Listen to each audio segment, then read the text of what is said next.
actually omuntu wa reasoning nga atera okutambula ko ebweru reasoning ye chuka baba amanyi bingi nnyo kubanga waliwo akantu akali ku DSTV wano tufe twakakola nokakola oli n'agamba nti kaali kanyamata nalaba comment yawo oli n'agamba nti sebiriiyo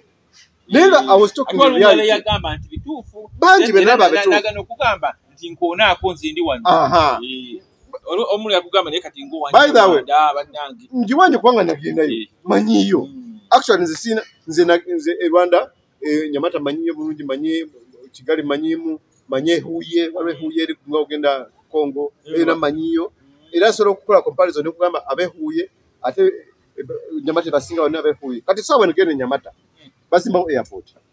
Basimba airport empya Basimba Formula 1 Basimba kisawe cha Formula 1 kikola ki Formula 1 waliwo buno motoka bubadde buli mu Europe kati president wa Rwanda agenda buleta batako kufugira wano abazungu babagala nnyo nti abazungu abagenda okujja okulaba Formula 1 bagenda kuleta revenue almost nga solo kugatta district nga mukaaga zibajja okuspendinga within 1 week Formula 1 jenebeerayo mu motoka omanya abazungu balina emizannyo gye baagala nga jjo baginyumirwa abantu mulaba nti no visit Rwanda nti government ya Rwanda spendinga sente nyingi naye kigireetedde revenue omuntu okugamba visit Rwanda kitegeeza ki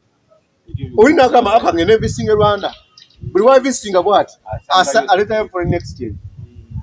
ne bwana mu Uganda otula olaba Kenya nze ndi mulabi wa Mokazamba actually nze president wa Mokazamba kama mu Africa president wa Mokazamba Mokazamba naye nze nimenya okutambula lusengende Zambia lusengenda wa ulola wabera WRC olusabira ARC oba zino Africa Rally Championship naye Kenya emmoloka z'empaka zivugibwa mu game park sikwejalabya mu bisole yayi zivugibwa mu game park kakati zibeerayo ebisolo bibeerayo kakati Kenya kyakola wezibeera mu game park foreigner wajja okulaba anyumiza munne ebikoli ebisolo bwe biti agenza okulaba aletayo abanna abalala basatu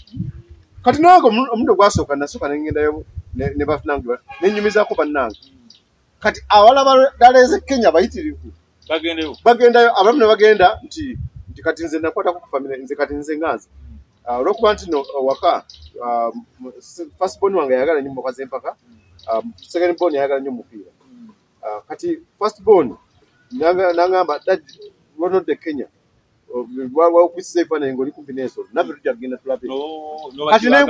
nenkwata family yange tewali Mboka z'empaka nembatwala naye ng'okuyingira mu empaka ye Kenya kuli very expensive naye nga natwala foreign exchange nesasula ya family yange yonna nesasula n'abe wange bonna ne tuyingira nga tugeze kulaba Mboka z'empaka kitegeeza nti omuzannyo guli gwasikiriza nze okutwala family yange naye okulaba naye wano mu Uganda biki ebisikiriza wanga tuine tuine Mboka z'empaka wano tuzine Mboka z'empaka naye Mboka z'empaka ziba zakatandika actually nolala esembyeyo gyetaddeko ko mu game park muleke embulo national game park embalala yokuno yabadde mu game park naye nga era ffe twabagamba ffe nga ffe atera okulaba olala ezo ez'amaanyi netubagamba naye mulina okutuusaamu ku nkola tewaliwo nsonga lwaki mutwala game park mu bikajjo kubanga game park zibadde nga mu lugazi zibadde mukakira omuzibeera mu olusi mu lugazi shuga kati zibeera naye kati foreigner wajja n'omuvugiriza Mboka z'empaka mu bikajjo ajja alambula ebikajjo naye kakati abalabye kubanga waliwo ekifaananyi yabadde yasinasa bamukubye ekifaananyi ng'ali kumpi ne zebra kati omuntu omulala eyalabye ekifaananyi ekyo kijja muwaliriza gambe moloka zibeerako ne mu zebra kyova ne Uganda Tourism Board erina okwekwata mu bintu nga bino netaka okuwa netibayiya mwayi mukwano gw'ekiwanda kiwanda yali wa masappe naye yali wa masappe nga ye aleta bibumbe n'ataka bibumbe obubina obunene bano abambala obubina naye bannange ebintu biri mu Uganda wano oli n'abeera nga yesi yalabayo naye siyalaba okutundira eggwanga yalesa misikavi naye ng'agenda okulaba akabina akamu kanene akamu katono kati olubiranga olubina bwambale otegeera kakati n'okulaba nti eggwanga lino lyafa tewali aliyiza ate kakati katolaba kubanga abasajja bakiwanda baje mu cabinet bank saweno government official bali banoonya ne DSTV tubeerako abantu abateesa ebintu by'amakulu nga bayiza kasali bameya n'abanga badde opposition nina akantu kesobola okopako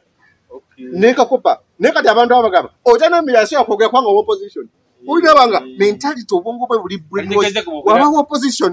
atenda kwogera bintu bisayo akanyabuwa kanya waliwo ensi nga zo zigenderera nnyo opposition bayogedde biki ne bajjamu ebintu ne bategereza ekisinza okutta eggwanga lyaffe lya Uganda bo bamanyi nti oli wayogera nga bwe NRM balina okukola ng'ebikulu naye nga tebwesanga abantu ba NRM abasinga boogera kusanyusa mukama waabwe otayogeza muntu bantu bangi nnyo tayogera kugamba nti no kagateke eggwanga wabula mukama wange kankreating attention ku mukama wange be bano presidential advisors abalinda mukama waabwe ne how often ngamba nti omukulu ya amuwandiika bamulabye n'agisoma atakirabye n'abikuma mu mawulire okimanyi nti no naye nga akomolusi ebintu abiwandiikira mu mawulire sajja tebakulima nti wayo presidential advisor asobola okugenda bugenzi n'agenda mu state house n'ayingira buyinza alina okubeera nga ali ku schedule y'abantu abajja okulaba omukulu twalaba kusaasira balikolonaga mukama wange njagala okukulaba naye bankuba ekikono president advisor ne bannange esereza omusolo zoonone kubanga tinoyo president advisor kugamba talina bya advising mwami Museveni ku bisonga by'okulimba kati balina okuyimba kati balina copyright act mugaze eteekeri kwata kubiyi MPWN egundi ande waffe Mazongo bank erinnya dandira mwami oyo weye mutambala n'ogundi Mazongo toyo Leaderman yagambye nti ekyo kyonna kiri mu final stages akadde konna bagenda kufuna ssente era n'obuno obuyimba obuyita ku masimu genda basasula radio biki which is okay naye kati we're talking about those presidential advisors lwaki abantu tebavaawo oba nga tebasobola ku advisinga mukulu ng'ate yeyo aba meeting yaba advisinga baveewo RDCs aho bona tulanga tulina administrative costs nyingi bwezityo lwaki zikendeera n'abamyuka waliwo omumyuka wa RDC niwabeerawo smeya deputy RDC mukwano gwange oyo assistant RDC kakati ate abantu abo bonna bajja on costs bwate twogera ku musaala gwabwe gwokka omuntu olina omwe muto olina ogifiweringa kati costs ezo nezona zaati yes okuleetinza emirimu omuntu yafunye omulimu which is very okay kubanga guverinoma tawana madanga bafuna emirimu naye tusobola tutegeera eggwanga lyaffe eryo liyimiridde litya saawa eno mu bajeti yafulumye tugenda kusasula kuzimu tugenda kusasula ssente zesasula debts tugenda kusasula 4.12 trillion on top of that ati tugenda kwewona ng'eggwanga naye nga tugenda kusasula tusasuleko ku ssente z'Ekongo ez'okubba ebyobugagga by'Ekongo naye nga tetumanyi otwabba ebyobugagga ebyo baani aba beneficiaries ababba ebyobugagga